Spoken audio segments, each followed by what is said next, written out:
Welcome to the deep dive. Today, we're really getting into something big that's been shaking up trade.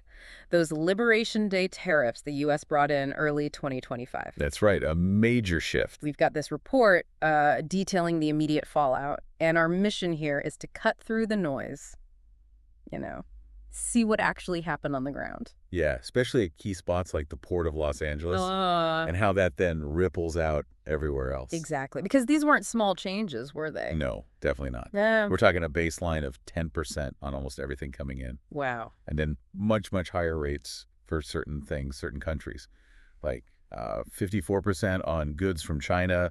That's huge. 54%. Okay. So understanding the initial shockwaves is, well, essential. Absolutely critical. All right, so where does the report start? It looks like things were already happening before the tariffs actually hit, like a rush. Exactly. Anticipation. Businesses could see these tariffs coming down the line. So they scrambled. Pretty much. If you're an importer and you know costs are about to jump, what do? You try to get as much stock in before that happens as possible. Makes sense. Beat the clock. It's a classic response, really. Accelerate shipments to dodge that immediate financial hit. Yeah. At least, for a little while. It's called front-loading. And the Port of Los Angeles numbers really show that, don't they? The report says March 2/13/25. Let me see. 778,406 TEUs. Yep, TEUs, those standard shipping containers. Right. And that was up 4.7% from the year before. And that's just March. Look at the whole first quarter. Over 2.5 million TEUs for Q1 2025. That's a 5.2% increase over 2024, which was already busy. It's a massive wave of goods. The report flags things like consumer electronics, apparel, stuff really sensitive to those price hikes. So they were clearly trying to build up inventory. That's the front loading the report talks about. It created this temporary boom for the port, warehouses filling up fast. But that surge, it wasn't the whole story, right? There's a flip side mentioned. Yes, the exports. While all this stuff was flooding in, Less was going out. significantly less. Yeah. Loaded exports from LA were down 15% in March 2025 compared to the previous year. 15%? Okay, so imports way up, exports down. What does that imbalance actually do? What's the immediate problem? Empty containers. Simple as that. You've Uh, got container after container arriving full, but fewer are getting loaded up with American goods to ship back out. so they just sit there, empty. They have to go somewhere. They need storing, moving, repositioning. It's a huge logistical headache. Doesn't sound very efficient. It's the opposite. This sudden glut of empties puts enormous pressure on the port's storage yards. Think of like a parking lot that's suddenly full of cars nobody's driving away. Chaos. Leads to congestion, makes it harder to get to the containers that do need moving, drives up costs for everyone. It's a major bottleneck. Okay, so this import wave crashing against falling exports, creating mountains of empties. How did the ports themselves cope? The actual infrastructure? Well, the report paints a picture of significant strain. Predictably, right? Yeah, I guess so. All those incoming goods meant serious terminal congestion. Ships waiting longer offshore to dock. Delays. Right. And then once docked, the cargo took longer to process and move off the terminal, what the report calls extended dwell times. So stuff just sits around longer. Exactly. And the turnaround time for the ships themselves gets longer too. It's like traffic backing up from the highway onto the local streets. Everything slows down. That's to put a huge strain on workers and equipment, too. Absolutely. You need more people to handle the sheer volume. Cranes working flat out, everything running at maximum capacity, pushing the limits. Did they try anything to ease the pressure? Oh, yeah. The report mentions efforts. Port authorities trying to optimize how they use the yard space, better coordination between truckers, terminals, shipping lines, using tech for tracking. But there's only so much you can do. When the imbalance is that big, yeah, those measures help, but they can't magically fix the underlying issue overnight. Okay, so the ports were definitely feeling it. But this isn't just a U.S. problem, right? Global supply chains. Yeah. How did they react? This is where it gets really complex. Companies basically had to rethink everything about where they get their stuff from. Sourcing strategies. Right. And the report points out this wasn't entirely new.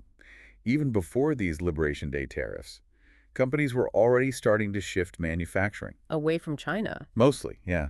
Yeah. Moving towards places like Vietnam, Thailand, Malaysia, trying to, not have all their eggs in one basket. Risk mitigation. Makes sense. Diversify. But here's the kicker. These new tariffs didn't just hit China. They were extended to many of those Southeast Asian countries, too. Oh, so the places they were moving to suddenly got more expensive as well. Exactly. It threw a huge wrench into those diversification plans. Companies that thought they'd found an alternative suddenly faced new costs, more uncertainty, Like jumping out of the frying pan? and into another fire, yeah. Mm-hmm. It wasn't just about moving away from China anymore. Mm-hmm. A whole landscape got tricky. Must make planning incredibly difficult. Hugely. How do you forecast demand? How do you manage inventory levels when the rules of the game, the costs, can change so quickly? The report notes some companies just paused investment decisions because it was all too uncertain. So, with all this chaos and uncertainty, what about the logistics companies, the ones actually moving the goods? How are they coping? They're adapting. They have to. The report outlines a few key strategies. Like what? Well, diversifying suppliers is still key, but now they're looking even wider, maybe further afield, Casting a wider net. and investing heavily in technology, better tracking, better visibility across these now more complicated supply chains. If you can't predict everything, at least knowing where your stuff is in real time is critical. More data helps manage the chaos. That's the idea. Plus, exploring different ways to move things. Alternative transport routes, It's avoiding the jammed up ports. could be using rail more, looking at different, maybe smaller ports, trying new combinations of transport ships, trains, trucks, Getting creative. and thinking ahead. Definitely. Scenario planning is becoming much more important, trying to anticipate the next potential policy shift and modeling how it might affect operations. It's about building agility, preparing for different futures. It really sounds like these tariffs forced a fundamental rethink for everyone involved in trade. But stepping back, what about the wider economy? The big picture? Yeah, the report touches on the broader economic implications, and the most immediate one is cost, Costs go up for businesses. which often means costs go up for consumers. Tariffs mean imported goods are more expensive, and those costs tend to get passed along. So inflation. People paying more at the shops. That's a major concern analysts in the report raise.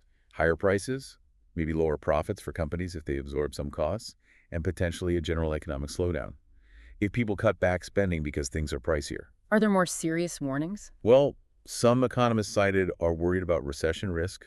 They point to the combination of trade disruption, rising business costs, the uncertainty, the market volatility. It all adds up to a drag on GDP growth. It's complex, obviously, lots of factors at play, but these tariffs are seen as a significant negative pressure. Okay, let's try and wrap this up then. Our deep dive shows these Liberation Day tariffs hit hard and fast. First, that big import surge into places like LA trying to beat the deadline. Which then led to the flip side, fewer exports and this massive pileup of empty containers clogging the ports. Right, straining the infrastructure, causing delays, pushing up operational costs. And globally, companies are scrambling. Diversification got way more complicated when tariffs expanded.